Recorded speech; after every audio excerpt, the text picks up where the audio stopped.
మొటిమలతో బాధపడుతున్నారా? మొటిమలతో బాధపడుతున్నప్పుడు ఎలాంటి ట్రీట్మెంట్ ఆప్షన్స్ ఉంటాయి? అసలు ఎందుకొస్తున్నాయి ఈ మొటిమలు? మొటిమలకి, డైట్‌కి, లైఫ్ స్టైల్‌కి ఏమైనా సంబంధం ఉంటుందా? హార్మోన్స్ ప్రాబ్లమ్స్ ఉంటేనే వస్తాయా? లేక ఇతరత్ర ప్రాబ్లమ్స్ తోటి కూడా ఏమైనా రావచ్చా?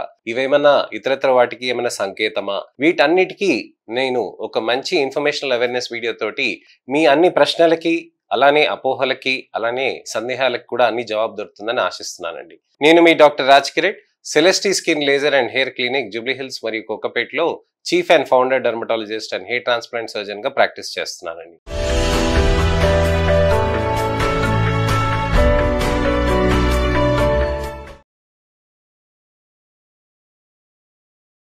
సో మొటిమలతో బాధపడుతున్నప్పుడు ఎలాంటి ట్రీట్మెంట్ తీసుకోవాలి అనే దాని గురించి అని వాళ్ళకి తెలుసుకుందాం. ముందుగా అసలు మొటిమలు ఎందుకు వస్తాయి, ఏ రీజన్స్ తో వస్తాయి అనే దాని గురించి అని మనం తెలుసుకోవాలి. మొటిమలు అనేటివి దాదాపుగా 30-50% వరకు టీనేజర్స్ కి బాగా ఎక్కువ ప్రాబ్లమ్స్ వస్తూ ఉంటాయండి. అలానే టీనేజ్ దాటినాక కూడా 25 ఏళ్ళు 30 ఏళ్ళు దాటిన వాళ్ళకి కూడా ఓసారి పింపుల్స్ అనేటివి వస్తూ ఉంటాయి. ఆడవాళ్ళలో 40 ఏళ్ళు 50 ఏళ్ళకి కూడా వస్తూ ఉంటాయి. దాన్నే అడల్ట్ ఆన్సెట్ యాక్నే అని అంటాం. యాక్నే అడల్టోరం అని అంటాం అనమాట.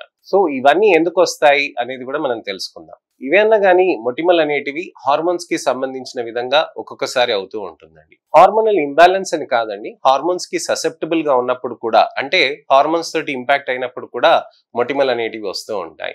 ఏ కండిషన్స్ లో అలా హార్మోన్స్ ఇంపాక్ట్ అవుతాయని అంటే థైరాయిడ్ కండిషన్స్ అండి, పీసీఓఎస్ కండిషన్స్ అండి, అలానే మీకు ఇతరత్ర హార్మోనల్ ఇంబ్యాలెన్సెస్ ఉంటే వాటి వల్ల వస్తూ ఉంటాయి. హార్మోనల్ ససెప్టబిలిటీ అంటే టీనేజ్ లో వచ్చే వాళ్ళకి, యంగ్ ఏజ్ లో ఉన్న వాళ్ళకి వచ్చేదాన్ని హార్మోన్ ససెప్టబుల్ యాక్నే అని అంటాం అనమాట. అంటే మనకి హార్మోన్స్ వల్ల శరీరంలో ఏదైతే మార్పులు జరుగుతూ ఉంటాయో అలానే మన చర్మంలో కూడా మార్పులు జరుగుతాయి. ఏ విధంగా మార్పులు జరుగుతాయి అని అంటే, మనకి ఇక్కడ చర్మం పైన మొత్తం ఈ ఏరియా వరకు మనకి మొత్తం వెంట్రుకలు ఉంటాయండి. మనము ఎప్పుడైనా కానీ గమనిస్తే మనకి వెంట్రుకలు ఇక్కడ చిన్న చిన్నగా ఎక్కడైనా ఉంటూ ఉంటాయి. సో ఇలాంటి వెంట్రుకలు పక్కన మనకి ఆయిల్ గ్లాండ్స్ అంటాం, దీనే సెబేషియస్ గ్లాండ్స్ అని అంటాం. ఈ ఆయిల్ గ్రంథులు ఏవైతే ఉంటాయో మనకి హార్మోన్స్ ససెప్టబుల్ అవినాక మనకి అది కొద్దిగా లావ్ ఎక్కుతూ ఉంటుంది అనమాట. ఎందుకంటే దాని యాక్టివిటీ పెరుగుతూ ఉంటుంది. ఇప్పుడు హార్మోన్స్ తోటి మనకి శరీరంలో మనకి కండరాలు కానీ ఇతరత్ర కానీ మనకి మార్పులు వస్తాయి కదండి. 12 ఏళ్ళు దాటిన తర్వాత మనకి వయసు పెరుగుతున్న కొద్దీ మనకి పొడుగు పెరుగుతూ ఉంటాము, కండరాలు పెరుగుతూ ఉంటాయి, శరీరంలో ఇతరత్ర మార్పులు కూడా వస్తాయి కదా. అలానే చర్మంలో కూడా ఈ ఆయిల్ గ్లాండ్ అనేది అలా ఇంపాక్ట్ అవుతుంది అనమాట. అంటే ఇది ఒక ఫిజియలాజికల్ చేంజ్ గా అని మనం అనుకోవచ్చు. పెథలాజికలే కానీ ఫిజియలాజికల్ గా కూడా అనుకోవచ్చు అనమాట. అంటే ఈ ఆయిల్ గ్లాండ్ అనేది మనకి ఎక్కువ లావుగా అయ్యేటప్పటికి ఏమవుతుంది అంటే అక్కడ ఆయిల్ సెక్రీషన్ అనేది విపరీతంగా పెరుగుతూ ఉంటుంది. సో మీరు గమనిస్తే చాలా మంది అదే చెప్తూ ఉంటారు, సార్ నాకు అసలుకి ఆయిలీగా ఎప్పుడు లేకుండా స్కిన్ సడన్ గా నాకు ఆయిలీగా మారిపోయింది, అసలుకి ఇంతకు ముందు ఆయిలీనెస్ లేకుండే ఇప్పుడు బాగా విపరీతంగా అయిపోతుంది, ఫేస్ వాష్ చేసుకున్న అరగంటకే నాకు ఇప్పుడు ఆయిలీనెస్ పెరిగిపోతుంది అని అంటూ ఉంటారు. ఏ ప్రోడక్ట్ వాడుతున్నా గానీ ఆయిలీనెస్ పెరిగిపోతుంది అని అంటారనమాట. సో ఆయిలీనెస్ పెరగటానికని మెయిన్ కారణం ఈ ఆయిల్ గ్లాండ్ యాక్టివిటీ అనమాట, సెబేషియస్ గ్లాండ్ యాక్టివిటీ. సో ఈ ఆయిల్ గ్లాండ్స్ అనేటివి ఎక్కువ ఆయిల్ పంపిస్తున్నప్పుడు ఒక్కొక్కసారి ముద్దలాగా వచ్చి అక్కడ ఇరుక్కుంటది అనమాట. అలానే మనకి పోర్స్ ఉంటాయి కదండి, ఈ ఆయిల్ గ్లాండ్స్ లోంచి ఇలా మనకి చర్మం పైన రావటానికని ఆ పోర్స్ దగ్గర కూడా కెరటనైజేషన్ అంటాం, మనకి సరిగ్గా కణాలు అనేటివి సరిగ్గా కాకుండా అక్కడ పేరుకుపోవటం వల్ల కూడా ఆ పోర్స్ అనేటివి క్లాగ్ అవుతాయి. క్లాగ్డ్ పోర్స్ అని అంటారు కదా.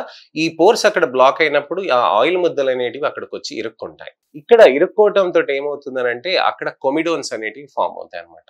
ఈ కొమిడోన్సే బేబీ పింపుల్స్ అని మనం అర్థం చేసుకోవాలి.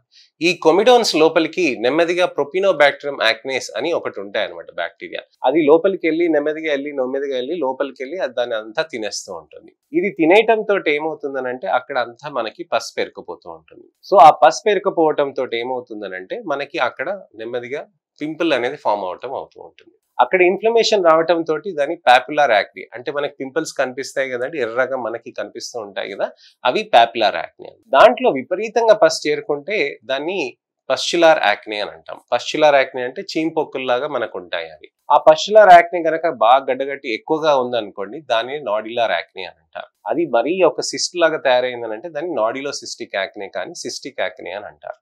సో ఈ nodulo cystic acne, nodular stage, pustular stage ఉన్నప్పుడు మనకి స్కారింగ్ అయ్యే ప్రాబ్లమ్స్ ఉంటాయన్నమాట. అదే పాపులార్ స్టేజ్ ఉంటే మనకి కేవలం మచ్చలు మాత్రమే అవుతాయి. సో ఈ విధంగా మనకి మొటిమలు అనేటివి హార్మోన్స్ తోటి ఇంపాక్ట్ అయ్యే ఛాన్సెస్ ఉంటాయండి. అలానే మనకి మేకప్ వేసుకోవటం వల్ల కూడా నేను చెప్పాను కదండి, పోర్స్ ఉంటాయి, ఆయిల్ గ్లాండ్స్ అన్ని ఓపెన్ అవుతాయి, అక్కడ పోర్స్ ఉంటాయి, అక్కడ ఆయిల్ అంతా బయటికి రావాల్సింది. అక్కడ ఒకవేళ మేకప్ వేస్తుంటే గనక ఆ పోర్స్ గనక బ్లాక్ అవుతే గనక దానితోటి కూడా ఈ కొమిడోనల్ యాక్నే అనేది మొదలవుతాయి. ఈ కొమిడోనల్ యాక్నే ఏవైతే మొదలవుతుందో దాంట్లో ఈ ప్రొపినోబాక్టీరియం యాక్నెస్ వెళ్ళి మళ్ళీ papular stage, nodular stage, nodulocystic acne కూడా అవుతూ ఉంటుంది అనమాట. నేను చాలా మంది పేషెంట్స్ కి నా దగ్గరకు వచ్చిన వాళ్ళకి నేను చెప్తూ ఉంటానండి, టీనేజర్స్, వాళ్ళకి నా మీద చాలా కోపంగా కూడా ఉంటుంది, కానీ అది తప్పదు. కానీ అదొక నిజం. మీరు స్వీట్స్ కానీ, చాక్లెట్స్ కానీ, ఐస్ క్రీమ్స్ కానీ, పేస్ట్రీస్ కానీ, కోలాస్ కానీ, జంక్ ఫుడ్ తీసుకోవటం వల్ల ఇవన్నీ ప్రాబ్లమ్స్ గా ఎక్కువ అవుతూ ఉంటాయి. సో మొటిమలకి ఏంటనంటే మనకి కేఎఫ్సి, మెక్డొనాల్డ్, పిజ్జాలు, బర్గర్లు, ఎక్స్ట్రా చీజ్ వేపిస్తాం చూడండి, అవన్నీ వేయటంతో ఏమవుతుందనంటే అక్కడ ఆయిల్ ల్యాండ్ యాక్టివిటీ అనేది విపరీతంగా పెరిగి ఇంకా ఆయిల్ అనేది బాగా పెరుగుతూ ఉంటుంది. అక్కడ ఇంకా ఎక్కువగా మనకి పింపుల్స్ వచ్చే ఆస్కారం పెరుగుతూ ఉంటుంది. అలానే మనకి కాన్షు, అలానే మనకి ఇతరత్ర మనకి డైట్స్ కూడా మనం తీసుకోవటం వల్ల కూడా హై షుగర్ ఇంటెక్ కంటెంట్స్ తీసుకోవటం వల్ల కూడా బ్యాక్టీరియాకి అక్కడ ఫుడ్ పెరుగుతూ ఉంటుంది. సో అలా పెరగటంతో ఏమవుతుందనంటే మనకు అక్కడ విపరీతంగా మనకి పింపుల్స్ అనేటివి పెరుగుతూ ఉంటాయి. పింపుల్స్ తో వచ్చే నష్టాలు ఏంటి అనంటే మచ్చలు వస్తూ ఉంటాయండి, అలానే గుంతలు అవుతూ ఉంటాయి. ఈ మచ్చలు మనకి కొన్ని నెలల తర్వాత పోతాయి, కానీ ఆ మచ్చలు అనేటివి మనకి చాలా ఇబ్బందికరంగా మారుతూ ఉంటాయి. దానికోసమనే మనం ఇతరత్ర టాబ్లెట్స్, పీల్స్, లేజర్స్, అలానే ఇతరత్ర ప్రొసీజర్స్ కూడా చేస్తూ ఉంటామండి. సో ఇదండి విషయం.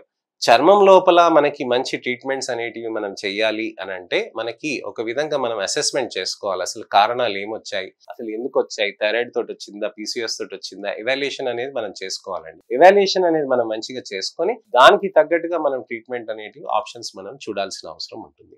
సో ఇది విషయం అండి. మొటిమలు ఎందుకు వస్తాయి అనే దాని గురించి అని వివరించాను. ఎటువంటి టాబ్లెట్స్, ఎటువంటి లేజర్స్, ఎటువంటి పీల్స్ అనే వాటి గురించి అని నేను నెక్స్ట్ ఇన్ఫర్మేషనల్ వీడియో తోటి నేను మళ్ళీ మీ ముందుకు వస్తాను.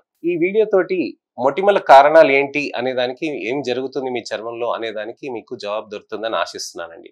మీకు ఇతరత్ర సందేహాలున్నా, అపోహలున్నా, ప్రశ్నలున్నా తప్పకుండా కామెంట్ సెక్షన్ లో పెడితే దానికి తగ్గట్టుగా నేను మీకు వీడియో రిప్లై కానీ, టెక్స్ట్ రిప్లై కానీ నాకు సమయం కుదిరినప్పుడు నేను చేస్తాను. నా ఈ ఇన్ఫర్మేషనల్ అవేర్నెస్ వీడియోని మీరు లైక్ చేసి మీ మిత్రులకి, శ్రేయోభిలాషులకి, చుట్టాలకి, మీ పిల్లలకి ఎవరికైనా సరే మొటిమలతో బాధపడుతున్నారంటే ఎందుకు అని వాళ్ళకి అర్థం కావట్లేదు అంటే వాళ్ళకి ఈ వీడియోని తప్పకుండా షేర్ చేయండి. నా ఛానల్ని సబ్స్క్రైబ్ చేసుకోండి, నోటిఫికేషన్ బటన్ నొక్కండి, నా వీడియోస్ని అన్నిటినీ మీరు రిసర్చ్ చేయండి.